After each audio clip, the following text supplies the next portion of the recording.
So, hey, Alan. We meet again. You're in a hot seat again with us, Right.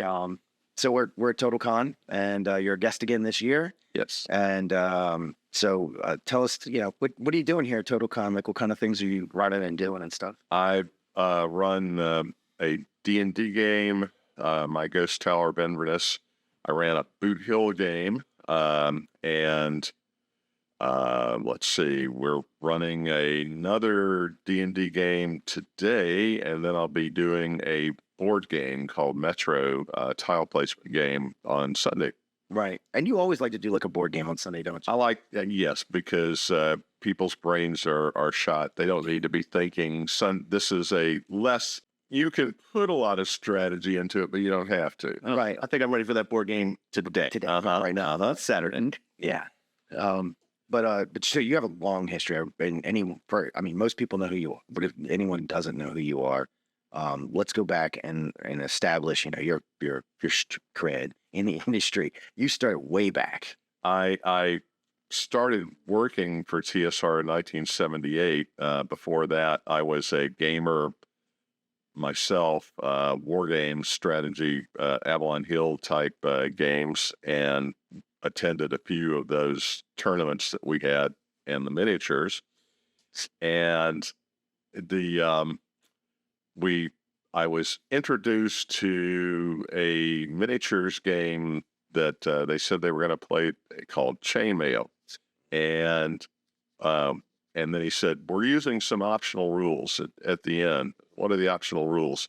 Well, there's going to be Nazgul and wizards and hobbits and Ents. And I went, all right, that sounds like fun. Right. So, and it was. So from the very first day of playing with those miniatures, I saw the evolution of that into Dungeons and Dragons. Right. And then, so you started. I know you started working for TSR like really quickly out the gate. Fairly quickly. I did the traditional career path. I won a D&D tournament. Was rewarded by saying I could never enter a tournament again. I had to run them. And the year after that, they said, well, we're not going to just have you running them. We're going to hire you, and you need to be an editor here. So, right. So you didn't ever have to apply. Yeah, I did apply, but I applied to a little classified box ad for an editor in the Dragon or Strategic Review, whichever it was at the time, and forgot about it. Because I figured hundreds of people are going to apply for this, so I'm not going to get the job. And came to Gen Con that year, which was at Parkside, and as usual, everyone is late for their games. You're not in the part of the building that you need to be at, and I was bustling through the cafeteria area, and Gary Gygax was waiting in line, and he saw me and waved me over. Hey, Alan, said, when can you start? That was my hiring story, which is... So your job offer is, when can you start? Yes. Right. So I had 30 days to close out the master's in chemistry that I was working on and pack my stuff and move to the frozen north. So where were you at the time? Birmingham, Alabama. I graduated the University of Alabama, but now was at University of Alabama, Birmingham, taking supplementary classes in neurobiology and things like that. So you have a master's in chemistry. Nearly master. I'd finished everything except the thesis project when TSR hired me. Right. And then later, at TSR, we were working on a master's in business administration. Okay. And then after I left TSR, I got a master's in computer science. Jeez, wow. Okay. And back then, getting a master's in computer science, back then, you probably had a lot of interesting work afterward. Did you go into doing that after your time at TSR? Did a lot of things after TSR. The first thing I tried to do was run a game book and hobby shop. I called it The Lion and Unicorn, and And because I thought after being at the other end of the industry that being in a store where people just pay you to give them games sounded like a lot easier work than writing them. And yeah, I was educated in the folly of that, and including a couple of years where we tried the convention circuit. So we would pack up the van every Thursday, go to some convention, and start counting and seeing when we were going to get the gas money break even, when we were going to be able to pay for the hotel, when we were going to pay for our meals, and then maybe sometime on Saturday go a profit. Right. Yeah. It's a rough life. It's a physically demanding life to pack up a store and unpack it, a couple of times a week. Was your problem bringing too much stuff or not enough stuff? Did you find? Well, you never knew. The stuff that would be hot one week wasn't the next, or for that crowd. You had to be able to anticipate the feeling of that particular con as to what they might be interested in. Good news, bad news. Top Secret is just about sold out from what we brought. Sold out, the box set. Yeah, and now we should have brought more.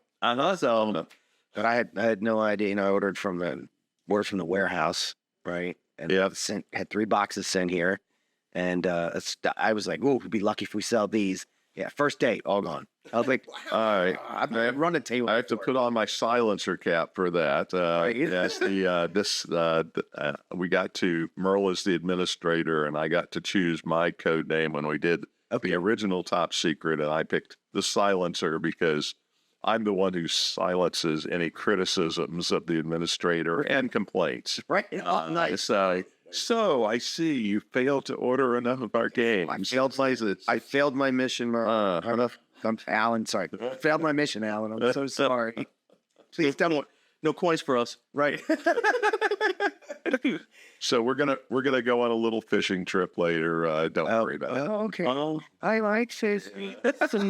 Cement the wives. Bye, Guido. Yes.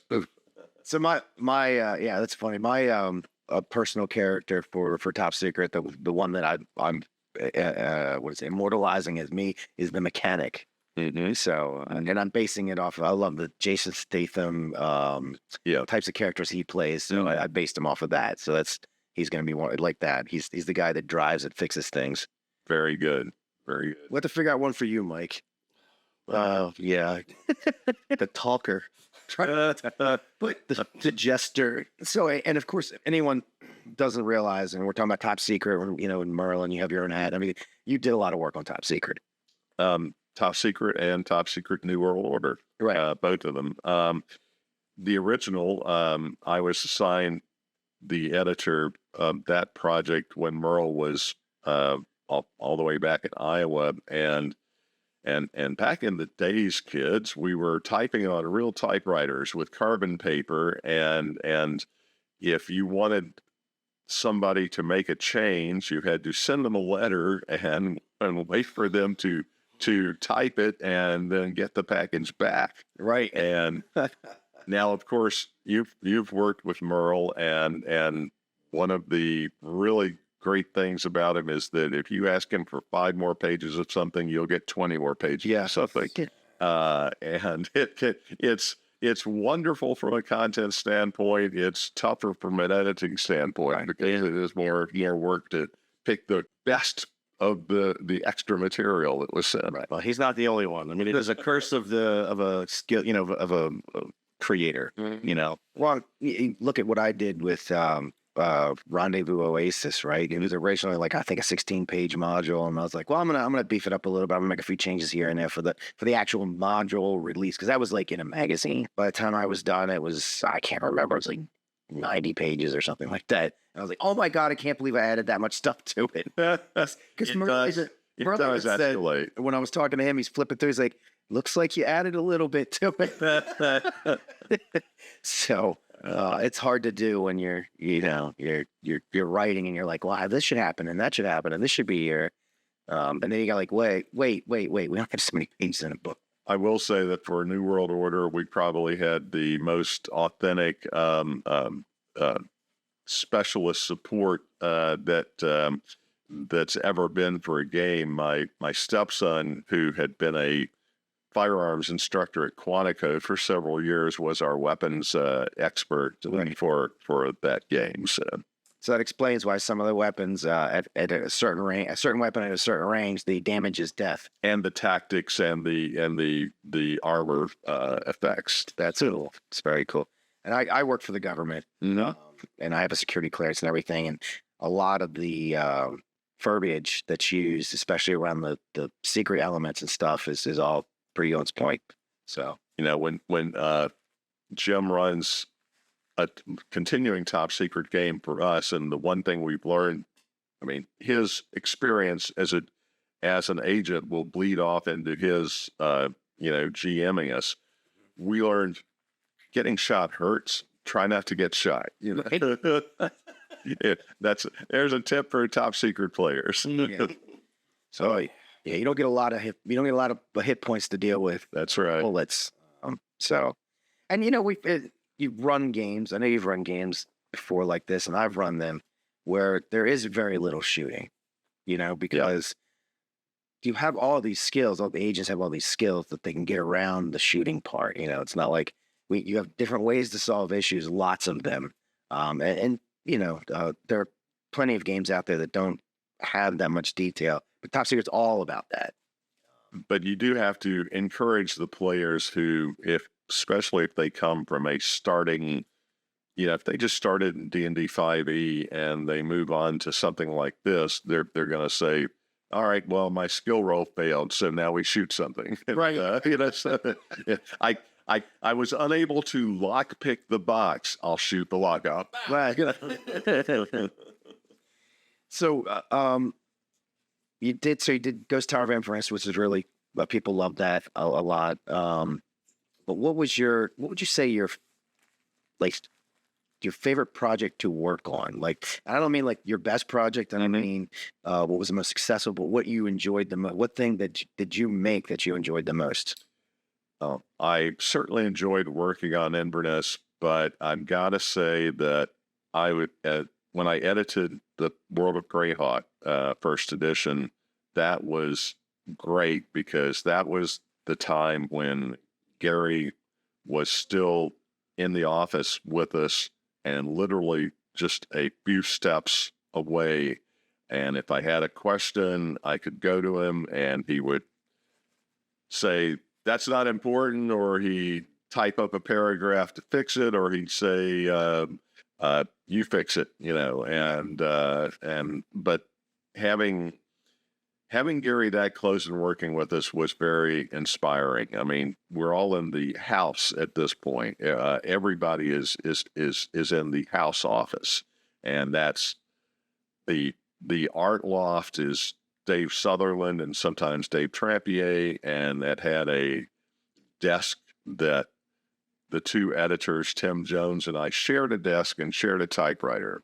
So it was really publications. It was really game making. Publications was a room, and on alternate days it was the Dragon and Little Wars. They didn't have their own offices, so Joe Orlowski and Tim Cass would come in. So, oh, thank God. Yes, it was cramped. Right. But I mean, you're in the midst of great creativity, and Gary is talking, especially with Dave Sutherland, because at the time he was the only full-time artist. And so, everything passed through him as far as art and maps. And if my desk is right across a little farther from the way we are here, you got to hear about everything and you got to see things coming along. And you were cued in on things like, if you look in very tiny details of the wizard's cap, you will see a star and you'll see a moon and you will see a biplane, because they also did Fight in the Skies, Mike Carr's game, the World War I airplane game. So little tricks like that are sometimes hidden. Like, I didn't even notice that. In the first Top Secret, I got Darlene to do an illustration of Diana Rigg as Emma Peel. for one of the fillers for that. And I asked her to do something for me, and a little Easter egg. The ring that Emma Peel has my initials in it, AH. No, that was cool. That's cool. Have to look for that. Yeah. All right, Al, this is a safe space. I want to know, what is your favorite system to DM, and then what is your favorite system to play in? Wow. I gotta say, I as a DM, I probably could do better in 5e now because it's forgiving and flexible, and you're not likely to cause a character death by accident. I mean, heck, in 5e, it's almost impossible to get a character to die, but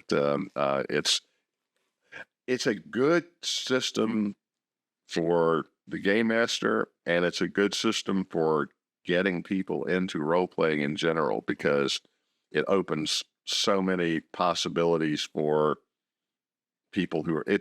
You really have to think hard to think back to when you were not of this world and what the game looked like to outsiders for the first time. Right. And you have to be welcoming. And I always say to new players, you can just ask me if there's something that your character would like to try. I'll tell you whether or not you can attempt that, and I'll tell you what to roll. It's not all you have to do is describe what you're trying to do. We'll get you through the rest. You don't need to know the mechanics and the math on it. Right. My favorite game to play, boy, that's I like so many. I was in the Pulp Hero test that James Carpio ran the other night. That was a lot of fun. Oh, good. I enjoy playing in Boot Hill games. Probably the game I enjoy playing in right now is my son's top secret game that he's running for us. So. Oh, cool. Very cool. And is it old school top secret? It's new. Okay. Yeah. So that's the what do you call it? The New World Order. Lucky 13. Lucky 13. Okay. Yeah. That's cool. And we're doing, I don't know if you know this. I don't know how much you've been involved in these conversations. We try and share stuff with you, but we don't always remember to share everything.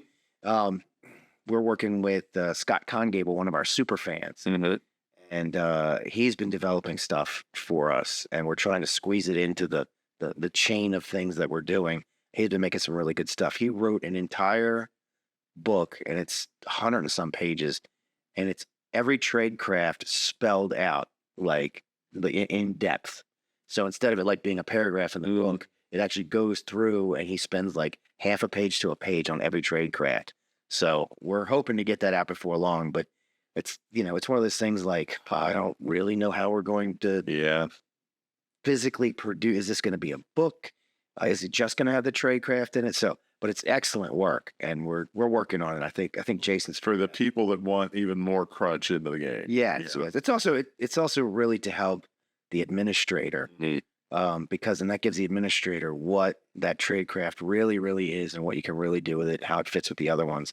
And we haven't given it, so he's even written how it works. And then there's an example of an agent using it for each one of them and how they use it and how it works with the other ones. So that's really interesting. And I think that'll help people a lot. That's one of the things we've been talking about is how to get people more interested in running it. And so they'll have people playing it, because we can always find players at conventions and stuff. And everybody I've talked to, it's finding the people who want to run it, because it's a little difficult to run sometimes when you think about not the mechanics. It's what kind of adventures do I write? How do I write an adventure? What does Icon do? What is, so we've been working on fixing that, because I know there hasn't been enough information to the users. We know, because we made it, right? But to the users, the players and stuff, they need a little more help getting like, okay, so how do I write an adventure? What would Icon do, and how would they get involved? So like some scenario generation, scenario stuff like that. Like what does Icon really do? Because they don't work for any one government, right? And when would they get involved, and to what level would they go, and whose side are they taking on any given issue? So we've been working with that a lot. So I think that's been our big push as of late. Nice. So so what are you doing? Do you do any more game development now? Have you continued to do any kind of game development or writing or anything? I do. The shorter the better for me, because after various illnesses and surgeries, the stamina for staying at the computer is down a lot from what it used to be. But I am trying to write a new module adventure for the Aerie setting for 5e that Tommy Gofton and Lynn Vander Studios are coming out Kickstarter. It's a nice detailed world, and I've got an idea for a little adventure with a twist. So I'm one of their stretch goals or something on there. So yes, it'll be fun. So I'm doing a little bit of that. I mean, there are publishers that would do anything that I could knock out, but right now I'm mostly retired and enjoying that and having fun. You earned it. Yeah, Yeah. You put in the paces. Yeah, because I know even like last year you didn't come to TotalCon because you're like, I'm going away on a vacation with my wife, and that was actually I was going to be a fan. When we went to Pensacon, that had a lot of the Doctor Who actors that I had been fans of, and so we were there among the throngs, and paying for our pictures with the celebrities and having fun, listening to their panels and stuff. Who's your favorite Doctor? Oh, tough question. My favorite Doctor on screen persona probably is still Tom Baker, the Scarf. But we also, I met Patrick Troughton and John Pertwee in person, and both were incredibly engaging and friendly people. So this, of course, is before the days of the conventions where handlers will stop you if you talk more than 5 seconds to a celebrity. But yes, we actually had dinner with John Pertwee, Doctor Number 3, and his wife. So great, great people. Of the new doctors, David Tennant is wonderful, but I've got to give kudos to Chris Eccleston for successfully jump-starting the franchise and making it win again. He is actually my favorite of the new. Yeah. No disrespect to any of the other actors or whatever, but his opening scene was perfect. What's your name? Rose. Hi, Rose. Run. It really was. Yeah, that's perfect. That caught the essence of Doctor Who so well, right? Yeah. You were talking about Inverness earlier. I do have it was referenced in the perhaps otherwise forgettable second D&D movie. And as they are forming the team to go on the mission that they're doing now, someone said, well, what about the cleric such and such? Is he reliable? And the guy says, he was with me when we stormed the Ghost Tower of Inverness, Oh, nice. And so, yeah. And then my campaign players saw that line in the movie and said, well, now we know it's a fantasy. He's implying that people lived, He's definitely lying. So what do you think of the new D&D movie? I enjoyed it. I was looking at it from my gamer point of view, and I also used to review movies as well. And I was trying to look at it from the point of view of someone who had never played a game, and whether that would be an enjoyable movie. And I think it would be. I think it's just an enjoyable fantasy, movie. Made sense, good, likable characters, and that's really the key. I don't know what these TV shows and movies are doing when they give us a cast of characters, none of whom you care about. Right. They're all assholes. Sorry, I don't care what happens to them. Right. So give us somebody likable or funny, like Pratt is able to do. I'll tell you, I was really surprised. I was worried because I'm like, oh, with the history of D&D in movies, I was like, oh, well, it could be good. We'll see. And I was pleasantly surprised. I really did like it, and especially after hearing some of the commentary about what they were going to do with the characters, I was a little worried because I don't know, just some of the things that they had said. I was like, oh, they're going to nerf Chris Pine's character. They're gonna make him have to be like an idiot. And they kind of did, but they did it in the right way. Like it's what I saw was like, no, that's great. He's a great character, and it wasn't that he wasn't important. He really was. He was just kind of the butt of a lot of jokes. Yeah, which was but it was all good. So I was definitely pleasantly surprised. And you're right, as the references to the genre were good. But it was also, if you didn't know anything about D&D, you still could totally enjoy it. You didn't have to be a fan. And I thought their clever plan that got thwarted when the mirror was face down. I said that's exactly what happens to D&D plans. Right. Stuff like that. So, as a movie reviewer, what's the most scathing review you've ever given? Well, I want to say first off that I found out very quickly it's much easier to write negative reviews than positive reviews. And I paid for my own tickets. I didn't accept passes so that I could be neutral in what I was writing. I think the worst movie that I ever reviewed was The Hills Have Eyes. Okay. It was a horrible post-apocalyptic / horror mutant inbred monsters, families, and things. It was just bad. Not even so bad. It was good though.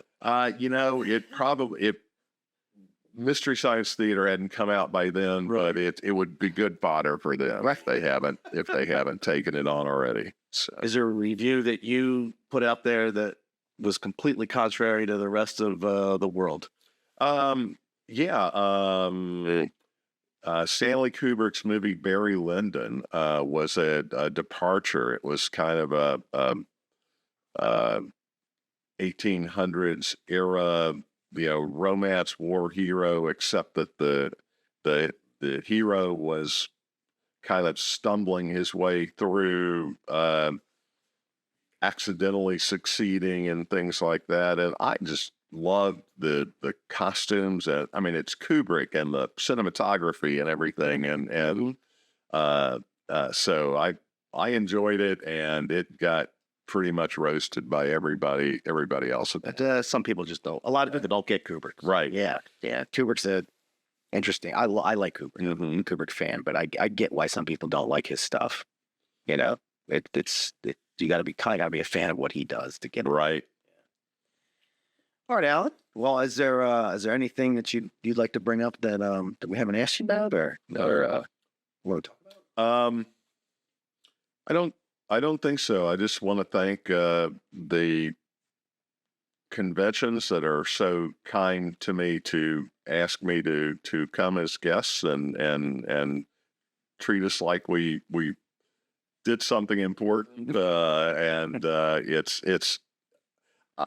I'm always humbled by that attention. So my favorite conventions are the smallest ones. So thank you, Total Con and North Texas RPG Con and Gamehole Con and Gary Con. I appreciate it. I love seeing all my friends there. But this is a political question. What's your favorite con? Oh God.